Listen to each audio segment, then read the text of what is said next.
चलाएंगे? बीच में चला देंगे। जब हो जाएगा तो बता देना, फिर हम रोक के चला दें। शुरू करिए। शुरू करें। सभी पत्रकार बंधुओं को नमस्कार। मुझे लगता है आज के बाद एक सवाल बंद हो जाएगा कि आप लोगों को यह शंका क्यों होती है कि ईडी के छापे के बाद आपकी पार्टी टूट सकती है, आपके विधायक टूट सकते हैं। यह शंका क्यों होती है आपके मन में? यही सवाल हमसे बार बार पूछा जाता था और पहले दिन से भी हमने कहा, एक ही बात कहा कि अरविंद केजरीवाल की गिरफ्तारी के पीछे आम आदमी पार्टी को तोड़ने की मंशा है। अरविंद केजरीवाल जी की गिरफ्तारी के पीछे आम आदमी पार्टी को खत्म करने की मंशा है। ईडी की कार्रवाई के पीछे कोई जांच का उद्देश्य नहीं है, भ्रष्टाचार को उजागर करने का उद्देश्य नहीं है। ईडी की कार्रवाई के पीछे, ईडी के छापे के पीछे, ईडी की जांच के पीछे सिर्फ और सिर्फ आम आदमी पार्टी को तोड़ने का मकसद है। और इसलिए मैं दोहरा रहा हूं इस बात को कि भारतीय जनता पार्टी इस देश की वो आपराधिक पार्टी है जो देश भर में इस प्रकार का गुंडागर्दी का आचरण कर रही है। ईडी सीबीआई का इस्तेमाल करो, विधायकों मंत्रियों को तोड़ो और अपनी पार्टी में शामिल करो। यही काम इन्होंने महाराष्ट्र में किया, अरुणाचल में किया, उत्तराखंड में किया, कर्नाटक में किया, मध्य प्रदेश में किया।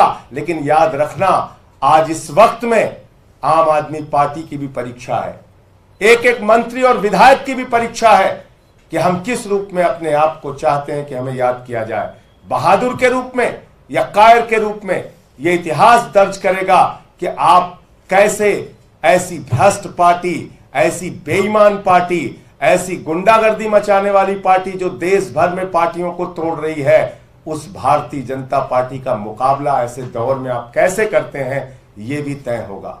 और मैं आपको दिखाना चाहता हूं, यही है राजकुमार आनंद, जिनके यहां 23 घंटे तक ईडी का छापा पड़ा था। 23 घंटे तक ईडी का छापा पड़ा था। पूरी की पूरी भारतीय जनता पार्टी ऊपर से लेकर नीचे तक चिल्ला चिल्ला कर कह रही थी राजकुमार आनंद भ्रष्ट है, राजकुमार आनंद भ्रष्ट है। पूरी की पूरी बीजेपी कह रही थी। सारा केंद्रीय नेतृत्व, इनके बड़े बड़े नेता नड्डा जी हो, अनुराग ठाकुर हो, पीयूष गोयल हो, सब ने बयान दिया राजकुमार आनंद भ्रष्ट है। बस देखना आपको यह है बीजेपी का चाल चरित्र और चेहरा आज से लेकर कल तक, या हो सकता है जल्दी ही आपको दिखाई पड़ जाए, वो व्यक्ति जिसके लिए खुद भाजपाई नड्डा से लेकर अमित शाह से लेकर मोदी तक सारे लोग कह रहे थे कि यह भ्रष्ट है, भ्रष्ट है, कल उसको माला पहनाते हुए शामिल करते हैं कि नहीं, ये पूरी दुनिया देख लेगी, पूरा देश देख लेगा। फिर उसके बाद पार्टी विद द डिफरेंस वाली बात मत कहना, फिर उसके बाद चाल चरित्र चेहरे वाली बात मत कहना। फिर तो भाजपाइयों कालिक लगा के अपने चेहरे पे घूमना। तुम्हारा कोई चरित्र नहीं है, कोई चरित्र नहीं है, तुम्हारा एक ही चरित्र है, पार्टियों को तोड़ो, सरकारों को गिराओ, लोकतंत्र को खत्म करो, संविधान को खत्म करो। लेकिन तुमसे आम आदमी पार्टी के जो निष्ठावान कार्यकर्ता हैं, जो हमारे विधायक और मंत्री हैं, ठीक है कुछ लोग इस लड़ाई में पीछे हटेंगे, हम जानते हैं कुछ लोग इस लड़ाई में पीछे हटेंगे, कुछ लोग टूटेंगे, किसी का मनोबल कमजोर होगा, लेकिन लंबी तादाद, बड़ी तादाद उन लोगों की है जो इन परिस्थितियों का मुकाबला करेंगे। साथी मनीष सिसोदिया जी हों, सत्येंद्र जैन जी हों, अरविंद केजरीवाल जी की गिरफ्तारी के बाद भी पूरी की पूरी पार्टी एकजुट है, लामबंद है। किसी को आप बताइए, हमसे सवाल पूछते थे टीवी चैनल वाले, कहां से आपके विधायकों से संपर्क कर लिया गया, किसको तोड़ने की कोशिश की गई, कैसे आप हवा हवाई बातें करते हैं? पता चल गया ना कि हम हवा हवाई बातें कर रहे थे, या भाजपा की मंशा यह थी कि केजरीवाल को गिरफ्तार करो और पार्टी को तोड़ो। हम तब भी सच थे, आज भी सच है और आगे भी सच रहेंगे और उसी सच्चाई के साथ लड़ेंगे। आतिशी जी ने जब आरोप लगाया, जब सौरभ भारद्वाज जी ने आरोप लगाया, जब यहां बार बार इन लोगों ने कहा, हमारे माननीय मंत्रियों ने, कि ये सब खेल चल रहा है बीजेपी वालों का, एक मीडिया वाला यकीन नहीं कर रहा था। सब हमसे उल्टा सवाल पूछ रहे थे। कल जब तस्वीर देखिएगा तो मैं मीडिया के मित्रों से कहना चाहता हूं, इतना साहस जरूर दिखाइएगा कि नड्डा से पूछिएगा कि जिस व्यक्ति से आप कह रहे थे 23 घंटे की ईडी की छापेमारी के बाद कि यह भ्रष्ट है, उसको आज आप कैसे भारतीय जनता पार्टी का पटका पहना रहे हैं। यह सवाल तो बनता है मीडिया के मित्रों। और देखूंगा कल अगर ये बीजेपी में राजकुमार आनंद जी शामिल हो रहे होंगे तो आपकी ओर से ये सवाल पूछने का साहस कौन सा चैनल और कौन सा मीडिया करता है, ये जरूर हम लोग भी देखेंगे, क्योंकि सवाल तो हमसे बार बार पूछे गए। अब ये थोड़ा सा इनका देखिए, जिस दिन छापा पड़ा था, यही चलाओ, ये बीजेपी का बयान आया था उस दिन। आम आदमी पार्टी और केजरीवाल जी को समझना चाहिए कि आज धरने और ड्रामे का समय नहीं है, आज अपने दायित्व को निभाने का समय है, जांच में हिस्सा बनने का समय है, विक्टिमहुड कार्ड नहीं, भ्रष्टाचार का रिपोर्ट कार्ड देने का समय है। बस रोक दो। और जो पार्टी ये भ्रष्टाचार का रिपोर्ट कार्ड मांग रहे थे जिस दिन ईडी का छापा पड़ा था राजकुमार आनंद पे। तो और बाकी क्योंकि सरकार के वरिष्ठ मंत्री हैं सौरभ भारद्वाज जी, इनको बीच बीच में जब मैं उस वक्त जेल में होता था तो जेल में टीवी जो चलती थी समाचार देखता था, बहुत सारी सच्चाई का खुलासा पहले भी ये कर चुके हैं। मैं चाहूंगा आपके सामने विस्तार से अपनी बात रखेंगे। संजय जी ने जैसा कहा, आज पार्टी के लिए वो क्षण है जिसमें कहा जाता है कि हमने कहा था, हमने बताया था, बार बार बताया था, अरविंद केजरीवाल जी को गिरफ्तार करने के पीछे पार्टी को तोड़ना और दिल्ली और पंजाब की सरकारों को गिराना ये मंशा है। और ये बार बार अरविंद केजरीवाल जी कह रहे थे।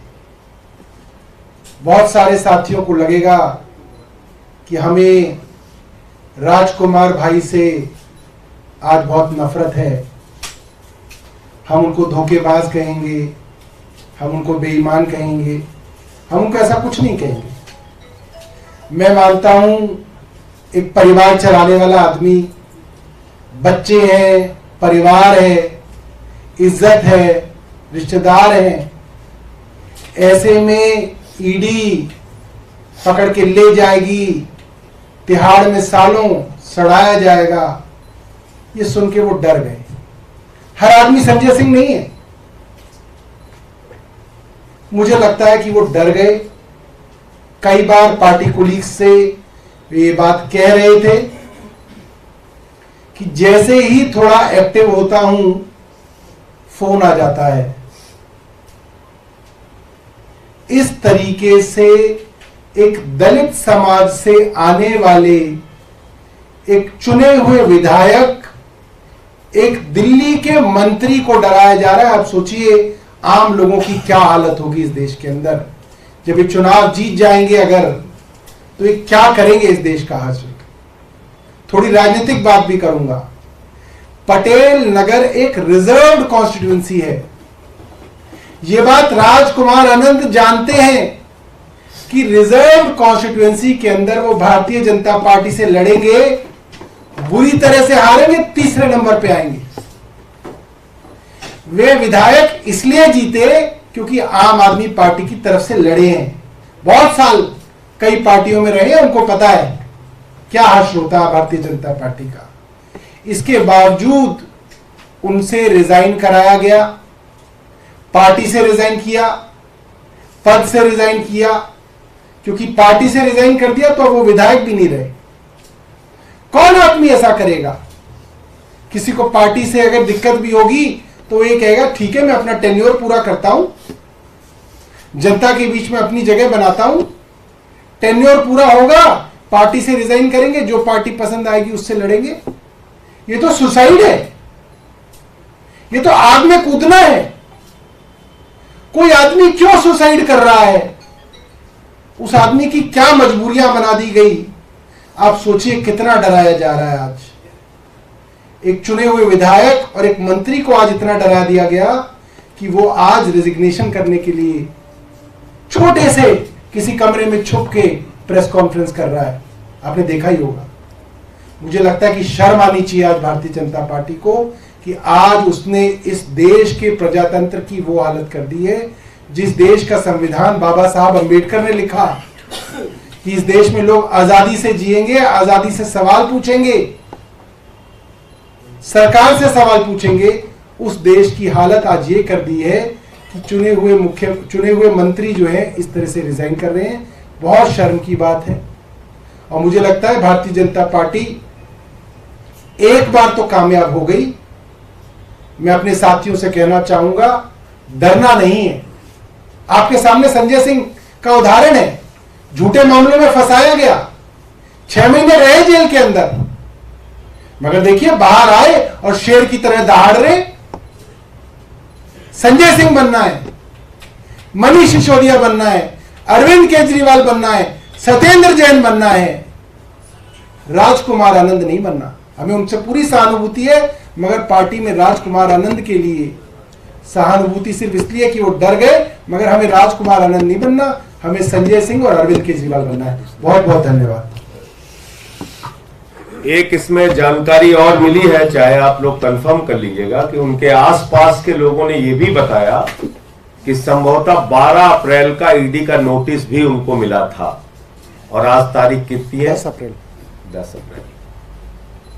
अभी मंत्रिमंडल में कौन नया मंत्री होगा? आरोप लगा के कह रहे हैं कि अब जिस सपने के साथ वो आए थे बाबा साहब के सपने के साथ, वो आप लोगों ने पूरा नहीं तो किया। 23 घंटे की छापेमारी के बाद क्या बोला था उन्होंने, वो भी सुनाइए। सुनाइए भाई, लाइए हम सुना देते हैं। दिल्ली के समाज कल्याण मंत्री राजकुमार आनंद हमारे साथ हैं, जिनके घर से ईडी की टीम 22-23 घंटे की छापेमारी के बाद निकली है। सुबह सुबह ईडी की टीम आ गई थी और शुक्रवार यानी कि आज सुबह ईडी की टीम निकली है। सर बहुत बहुत स्वागत है आपका। 22-23 घंटे ईडी की टीम आपके घर पे रही। तो एक सवाल उठ रहा है, कितनी चर्चा चल रही थी कि 22-23 घंटे में ईडी ने क्या ढूंढ लिया या क्या उनको मिल गया?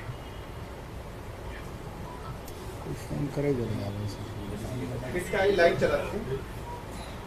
लाइव चला दे बैरर।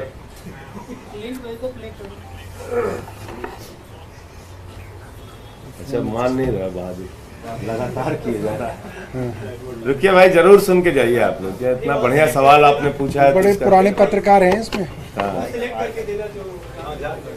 अच्छा सौरभ जी, एक टेक्निकल चीज फंसेगी। अभी पहले ये सवाल होने इतनी चीजें मत फंसाओ, इसका फंस रही है ना, इसलिए जो चिंता है उस पर चिंता करो। 22-23 घंटे की छापेमारी सही, इस पे के टच बाद करो। सुबह सुबह ईडी की टीम आ गई थी और शुक्रवार यानी कि आज सुबह ईडी की टीम निकली है। सर बहुत बहुत स्वागत है आपका। 22-23 घंटे ईडी की टीम आपके घर पे रही। तो पहले तो यही सवाल उठ रहा है, कितनी चर्चा चल रही थी कि 22-23 घंटे में ईडी ने क्या ढूंढ लिया या क्या उनको मिल गया? कुछ भी नहीं उनको मिला। पूरे दिन वो बार बार उन्हीं कमरों में बार बार जाते रहे, कुछ छुपाया होगा, कुछ तो निकलेगा आपके पास, कुछ और कैश होगा, कुछ ज्वेलरी होगी, लेकिन जो है वो है। तो उनको अंततः कुछ नहीं मिला। और अजीबो गरीब तरह के सवाल, कोई कार्मिक से नाम बता देते, इन लोगों को जानते हो आप? अरे भाई मैं तो सुना ही पहली बार है नाम। तो इस तरह से वो टाइम किल करते थे और कुछ नहीं। इससे पहले आम आदमी पार्टी के और नेताओं के घर पर या दिल्ली सरकार के और मंत्रियों के घर पर भी ईडी ने कार्रवाई की। तो उसमें हमने देखा कि 6-7 बजे के आसपास जो है ईडी अपनी कार्रवाई करके निकल जाती है। टाइम तो वही होता आने का सुबह का, लेकिन 6-7 बजे निकल जाती है।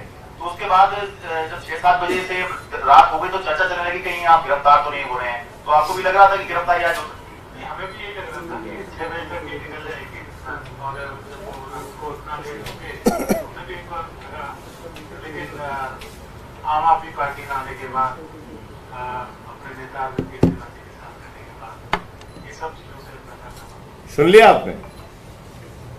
तब ये बोल रहे थे 23 घंटे की छापेमारी के बाद ये बोल रहे थे। अब जो सौरभ ने कहा वो बात हो सकती है। और सर वो बेचारे एक स्क्रिप्ट दी हुई थी उनके हाथ में, आपने देखा होगा, एक पर्चा था, वो उसपे पर्चे पे देख देख के पढ़ रहे थे जो उनको कहा गया पढ़ने के लिए। आज की आपने प्रेस कॉन्फ्रेंस उनकी देखी होगी। आप कह रहे हैं बीजेपी ज्वाइन कर लेंगे, बीजेपी माला पे 12 अप्रैल को बुलाया, बोल तो दिया। संजय जी उन्होंने तो मना किया साफ तौर पर, आप कह रहे हैं बीजेपी जाएंगे, वो कुछ दिन लगेंगे मना सर। कर रहे हैं कि मैं कहीं नहीं जा रहा हूँ।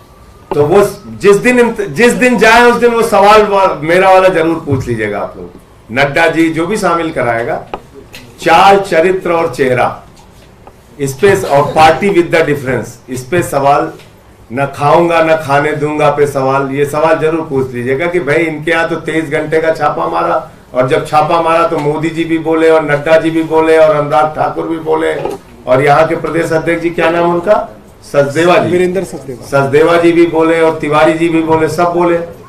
तो ऐसे ही व्यक्ति को आप अपनी पार्टी में शामिल क्यों करें? जिस दिन भी करें, मैं अभी की बात नहीं कर रहा हूं, मेरा वो सवाल जरूर पूछिए। संजय जी, राजकुमार आनंद ने कोई शिकायत की थी क्या पार्टी से कभी अपने पद अभी को 2 घंटे पहले तो मेरा खुद का वीडियो उन्होंने ट्वीट किया है। अब मैं कैसे जान रहा हूँ? 2 घंटे पहले 2:42 पे जैसे वो बॉक्सर साहब का जो है रात में सोने के बाद सुबह हृदय परिवर्तन, तो राजकुमार आनंद जी ने अभी 2 घंटे पहले मेरा खुद का वीडियो ट्वीट किया।